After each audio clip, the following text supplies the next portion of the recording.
In the sprawling galactic sector of Viridia, celebrations erupted across the myriad planets of the Grixol species. The end of the century-long conflict with the Marzan Alliance, a conglomerate of technologically advanced civilizations, marked a new era of peace and prosperity.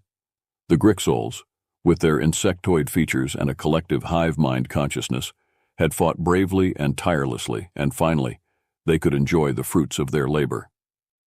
The capital planet, Zenthara, was a spectacle of joy.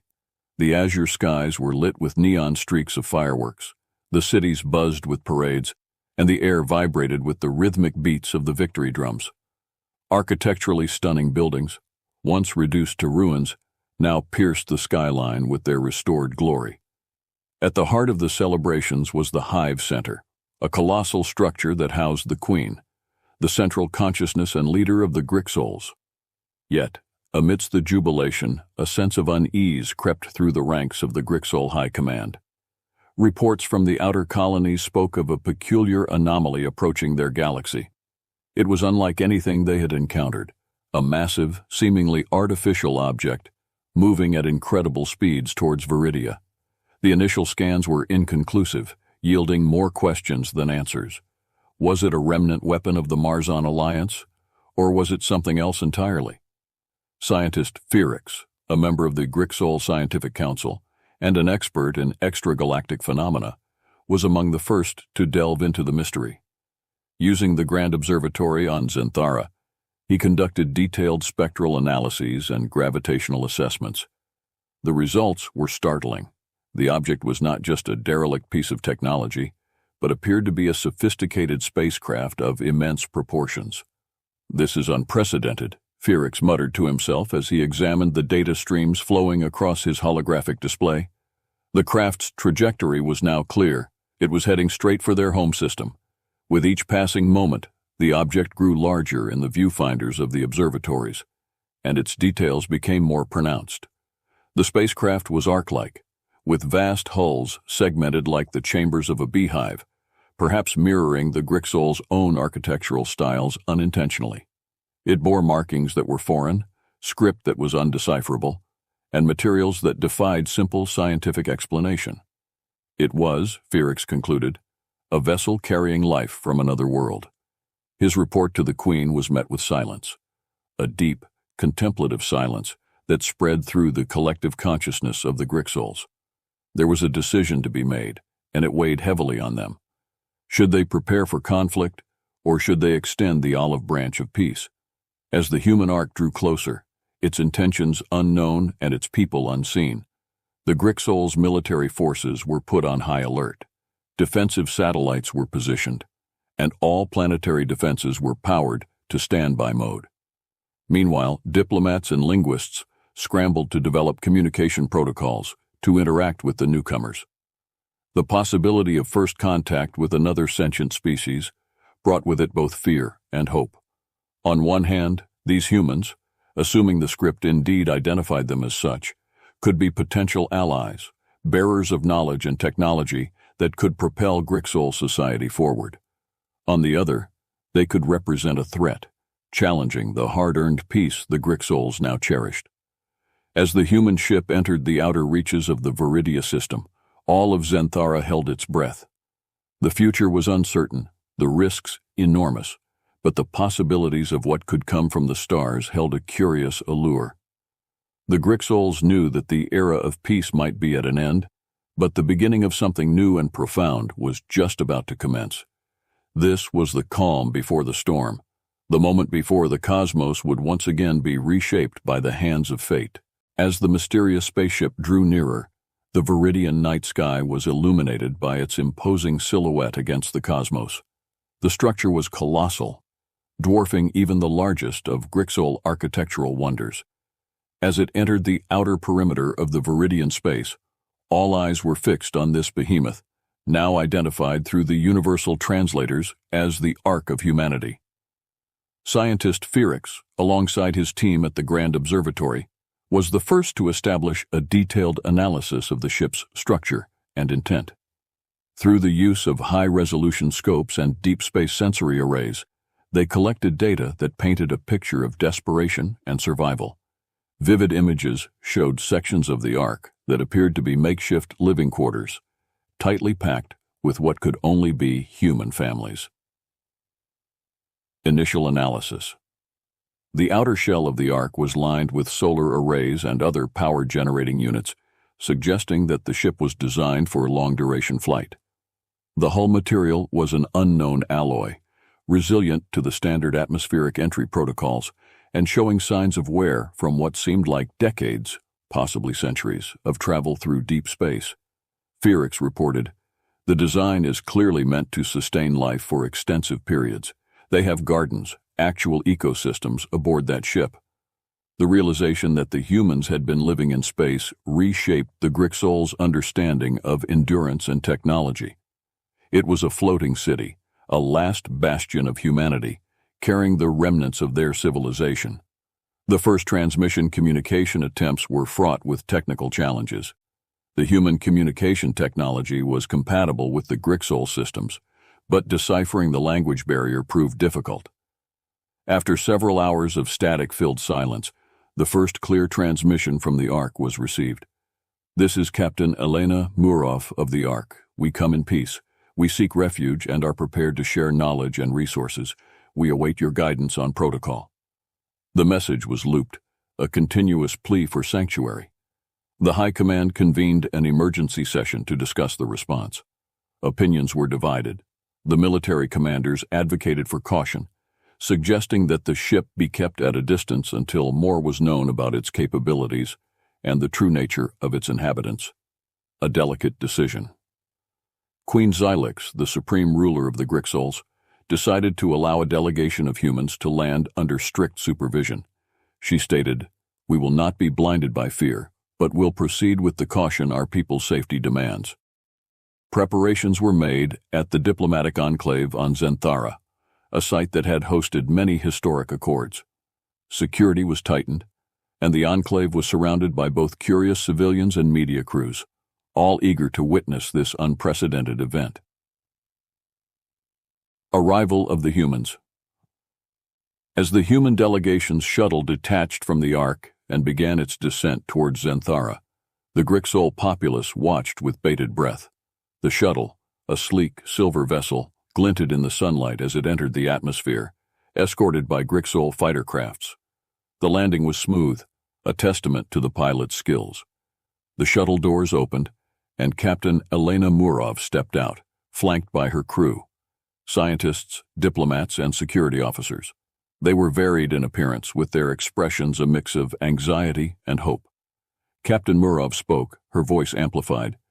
"We are the last of Earth's children, seeking a new dawn.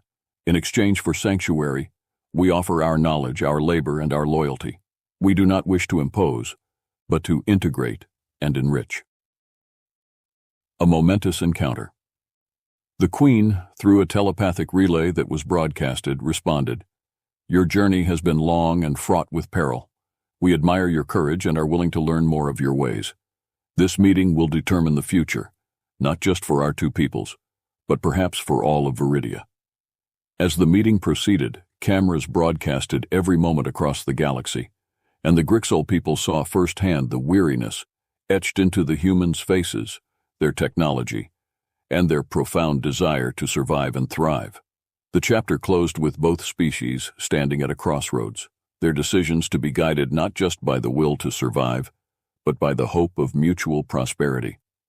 As they retired from the day's full agenda into discussions and negotiations, the story of humanity's journey through the stars began to unfold, a narrative of resilience, innovation, and the seeking of peace far from the war-torn Earth they once called home.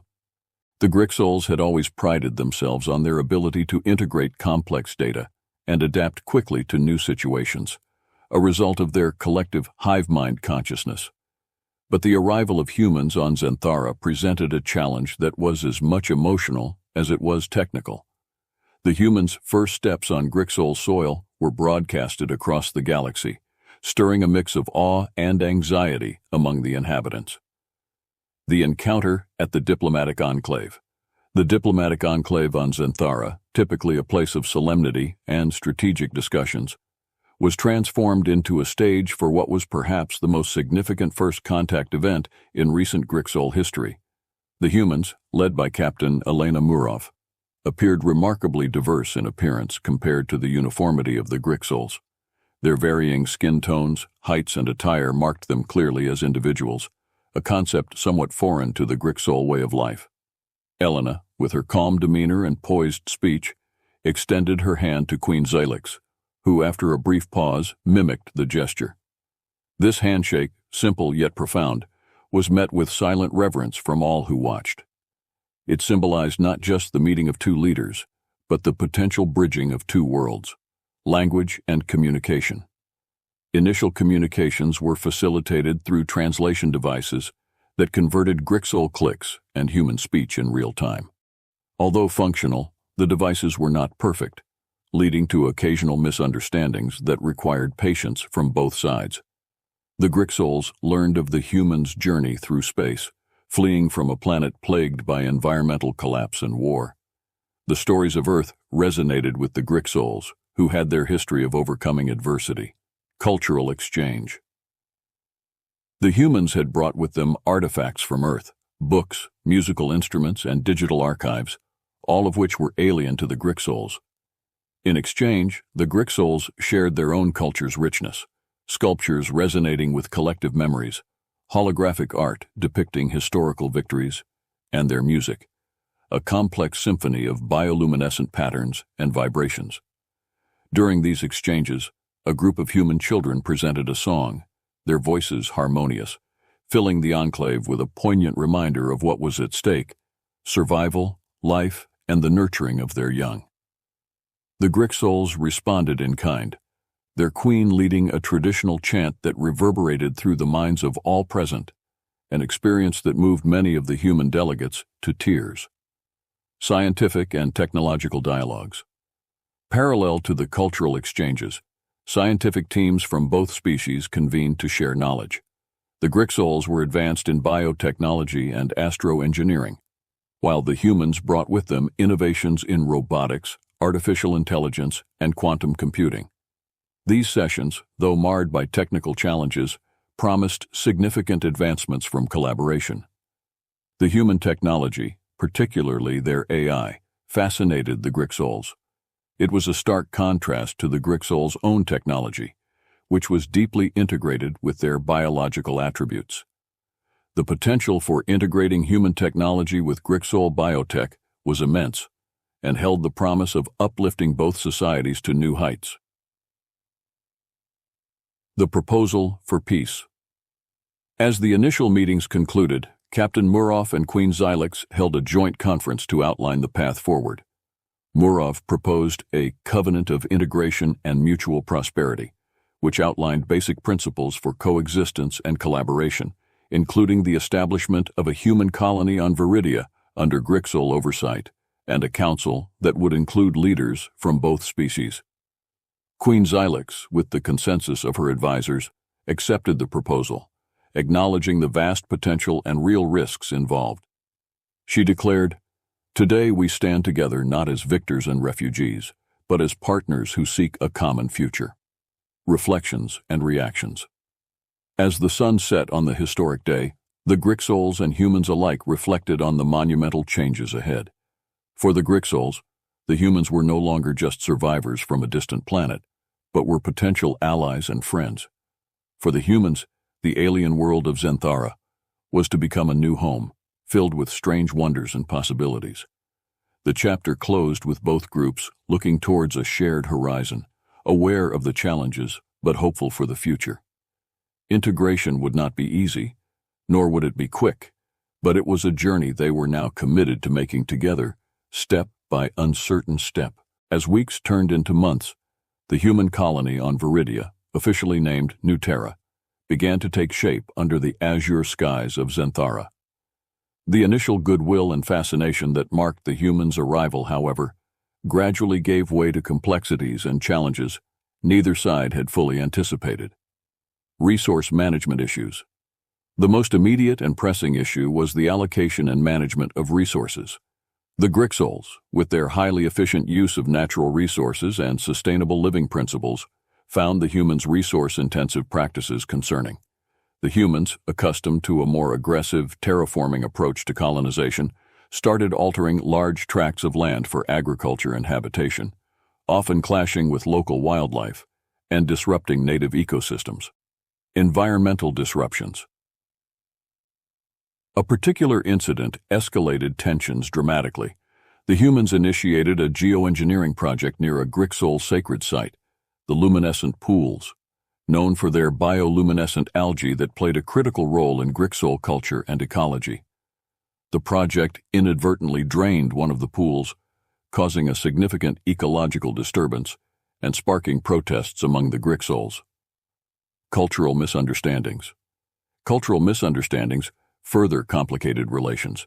The Grixol's collective consciousness and consensus-based decision-making were at odds with the humans' more individualistic and often contentious political processes. Disputes over governance of the colony and the role of humans in the local government led to bureaucratic standoffs and a growing sense of alienation among the human settlers. Economic integration. Economic integration posed another challenge. Human technology and labor had boosted the local economy, introducing advanced robotics and AI-driven systems that increased productivity, but also displaced some Grixol workers. The introduction of human currency and trade practices disrupted traditional Grixol barter systems and communal resource sharing, leading to economic inequalities and social strife. The spark. The situation reached a boiling point when a group of human teenagers, exploring the outskirts of New Terra, stumbled upon a Grixol birthing ground, a highly restricted and revered area. Their accidental disruption of the site during a live-streamed event on social media incited widespread outrage among the Grixols. Community backlash protests erupted in major Grixol cities, with calls for stricter controls on human activities, or even their expulsion. The Grixol High Command, under pressure from the public, imposed temporary movement restrictions on humans, which were seen as punitive and discriminatory by the human settlers. Diplomatic strains. At the diplomatic level, Captain Murov and her aides sought to quell the unrest by negotiating reparations and stricter compliance protocols with the Grixol authorities. However, the damage had been done. The trust that had been painstakingly built was now under severe strain. Media influence. Compounding the issue was the role of media. Grixol and human media outlets often portrayed the other side in a negative light, exacerbating fears and stereotypes. Sensational reporting on the birthing ground incident and other conflicts stirred public emotions and hardened attitudes on both sides. Reconciliation efforts. In a bid to address these escalating tensions, Queen Xylix convened a series of town hall meetings across Xanthara, involving both Grixol and human representatives. These forums, meant to foster dialogue and understanding, highlighted the deep-seated fears and prejudices, but also revealed a common desire for peace and cooperation. Steps toward peace. The chapter concluded with a significant gesture of goodwill, a joint human Grixol restoration project for the luminescent pools. This project, while small in scale, symbolized a mutual commitment to resolving disputes through cooperation and respect for each other's cultures and traditions. As both communities watched the first collaborative efforts to heal the pools, there was a cautious optimism that this partnership could pave the way towards deeper understanding and lasting peace. The path forward was fraught with difficulties, but the resolve to find common ground promised a new chapter of coexistence on the horizon. The collaborative efforts to restore the luminescent pools on Xanthara provided a temporary reprieve from escalating tensions, but the underlying issues between the Grixols and humans continued to simmer. As both societies struggled with integration, the fragile peace began to fracture, leading them to the brink of conflict once more. The incident at Draxon Field. The precarious balance was shattered by an incident at Draxon Field, where the Grixols had allowed humans to establish an experimental agricultural station. A misunderstanding over local wildlife conservation led to a violent confrontation between human settlers and Grixol enforcers. The humans, fearing for their safety, utilized advanced defensive technologies that were previously undisclosed to the Grixols. The resulting clash left casualties on both sides and ignited a firestorm of outrage. Rising military preparations. In response, the Grixol High Command, pressured by public opinion and the perceived threat of human technology, began mobilizing its defense forces. Military installations were strengthened, and advanced weapon systems, dormant since the war with the Marzon Alliance, were reactivated. The Grixols, who had not anticipated needing such measures again so soon, found themselves preparing for a potential conflict against an enemy they had once welcomed as allies. Human defensive measures. The humans, on their part, were not blind to the growing militarization of their hosts. Captain Murov, under significant pressure from the New Terra colony, coordinated with Earth's remnants via long-range communications to send aid and additional defenses. This move was perceived by the Grixols as an escalation, further straining diplomatic efforts. Diplomatic breakdown. Efforts to mediate the conflict through diplomacy were hampered by mutual distrust and fear. A series of tense negotiations were held, but each meeting ended in stalemate, with neither side willing to compromise on security and sovereignty issues. The Grixols demanded the dismantling of human defensive systems, while the humans insisted on their right to self-defense, given the recent violence. The ultimatum.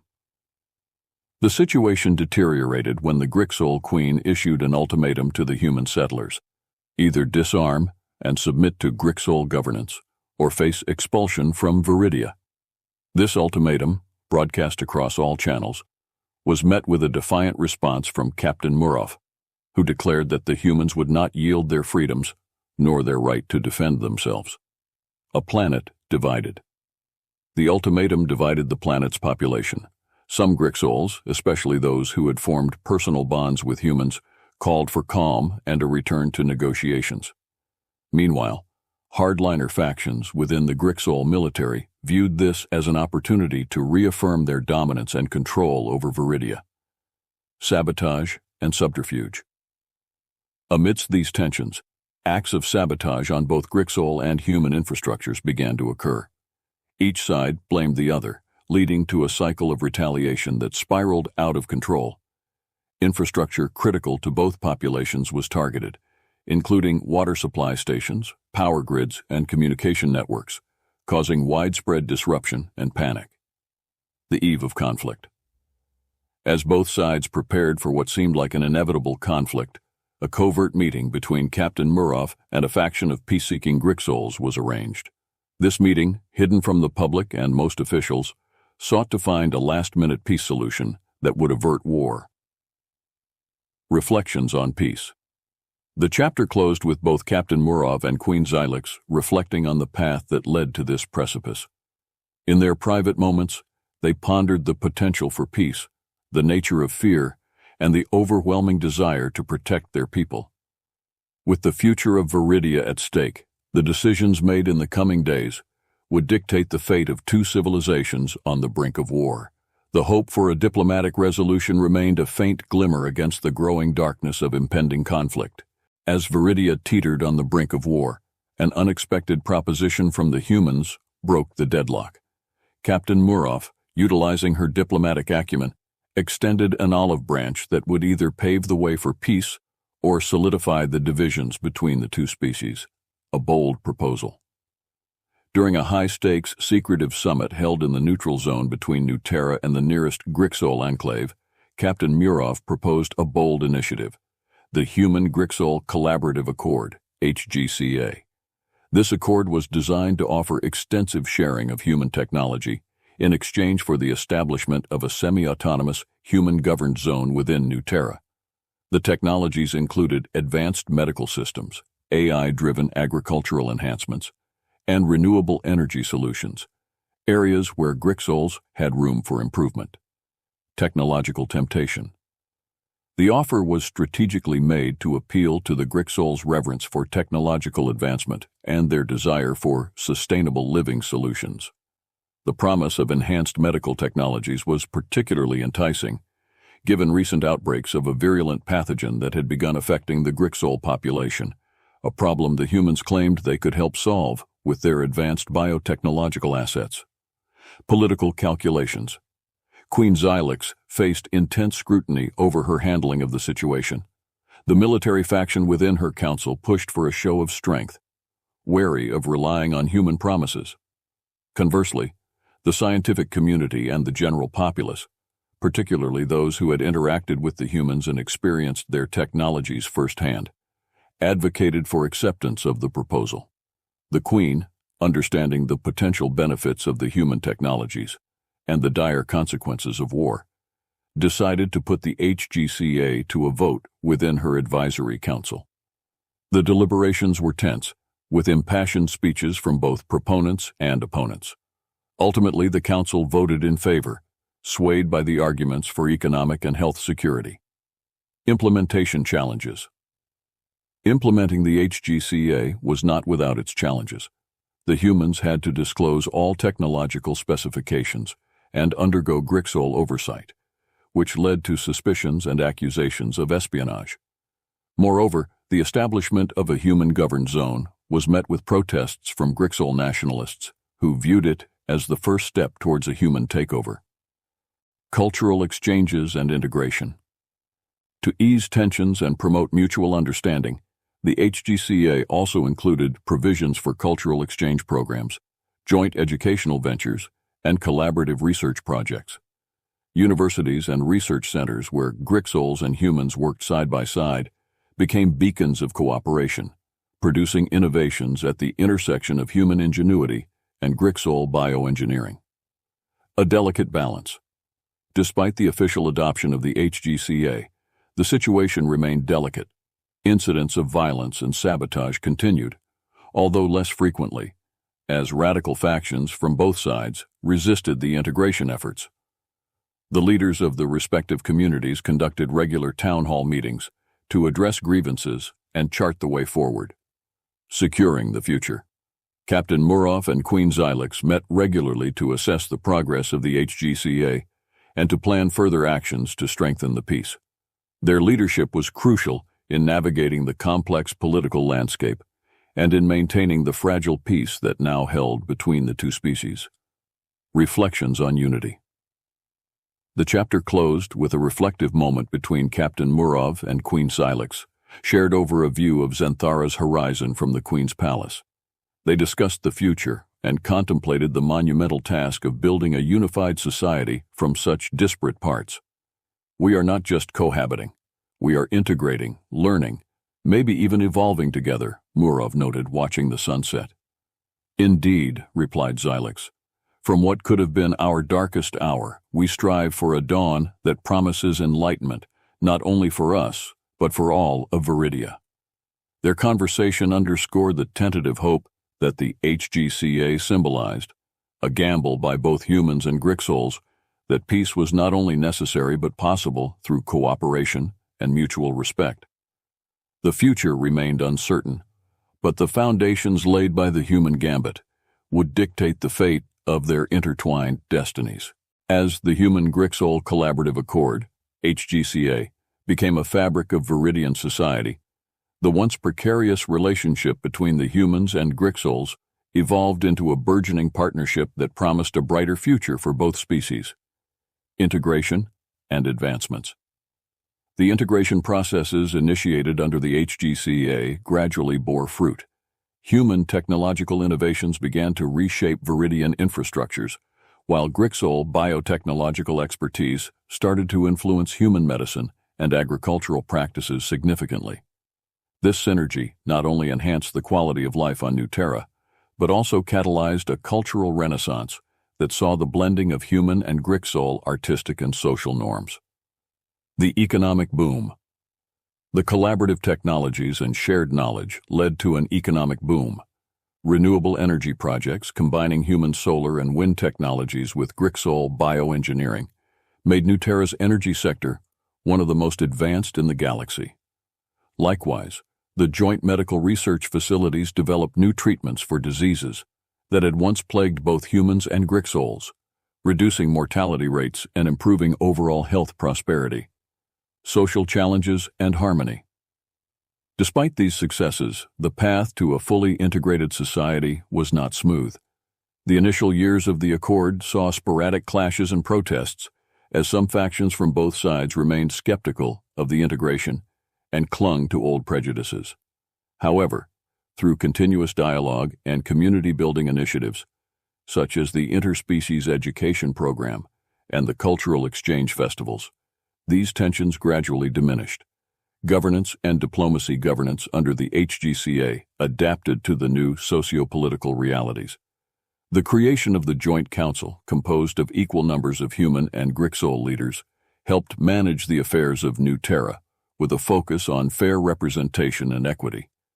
This council became a model of democratic governance that was observed and, in some cases, replicated by other planetary systems interested in pursuing similar interspecies accords. Security and peacekeeping security, initially a significant concern, was bolstered by the formation of the Interspecies Peacekeeping Force, ISPF, which combined human military prowess with Grixol strategic acumen. The ISPF not only maintained order on New Terra, but also contributed to peacekeeping missions across the Viridian sector, helping to stabilize other regions and spreading the message of cooperation and peace. The cultural impact. Culturally, the integration brought profound changes. Humans and Grixols found common ground in music, art, and literature, which saw the emergence of new genres that blended human creativity with Grixol sensory experiences. The annual Festival of Lights, incorporating human visual art forms with Grixol bioluminescence, became a symbol of their unified spirit. Reflections on unity. As decades passed, the initial fears and hostilities that marked the HGCA's early days seemed like distant memories. Children born during this era of peace grew up without the prejudices that once divided their forebears, embodying the ideals of unity and mutual respect that the Accord aimed to foster. A testament to peace. On the anniversary of the HGCA, a monument was unveiled in the heart of New Terra, inscribed with names of individuals from both species who had played pivotal roles in the Accord's success. The monument, a towering structure of gleaming metal and shimmering bioluminescent vines, stood as a testament to the enduring peace and the shared destiny of the humans and Grixols, the legacy of the human gambit. The chapter, and indeed the story, closed on a reflective note by Captain Muroff, now an elder stateswoman respected by all on New Terra. She addressed a mixed gathering of humans and Grixols, her words broadcasted across countless worlds. From the brink of war to a beacon of interstellar unity, our journey has been miraculous. The human gambit was not merely about survival, but about proving that even the most disparate of beings could find common ground and thrive together. Let this monument not only remind us of our past struggles, but also inspire future generations to dream of a united cosmos. As the sun set on New Terra, casting long shadows over the monument, the combined populations celebrated not just the peace they had achieved, but the vibrant, shared society they had built. The legacy of the HGCA would live on, a guiding light for peaceful coexistence in the ever-expanding universe.